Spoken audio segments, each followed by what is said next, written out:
সুদর্শন আর গদা ছাড়াও বিষ্ণুর আরেকটা জিনিস আছে, কি বলুন তো?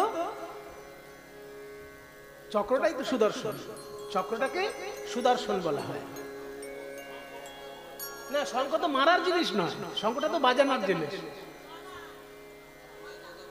শঙ্খ মারা যায় অবশ্য, মাথাটা ফেটে যেতে শঙ্খ যদি ছুঁড়ে কেউ মারে, কিন্তু শঙ্খ মারার জন্য তৈরি হয়নি, শঙ্খ বাজানোর জন্য তৈরি হয়েছে।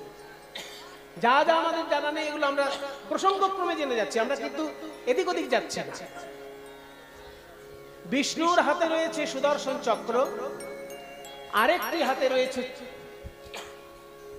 শঙ্খ, আরেকটি হাতে রয়েছে গদা, আরেকটি হাতে রয়েছে পদ্ম ফুল। দুটো শান্তির প্রতীক আর দুটো যুদ্ধের প্রতীক। শান্তি আর যুদ্ধ দুটো সমান সমান চাই। যদি তুমি আমার গায়ে গা লাগিয়ে ঝগড়া করো তাহলে আমি যুদ্ধ করব,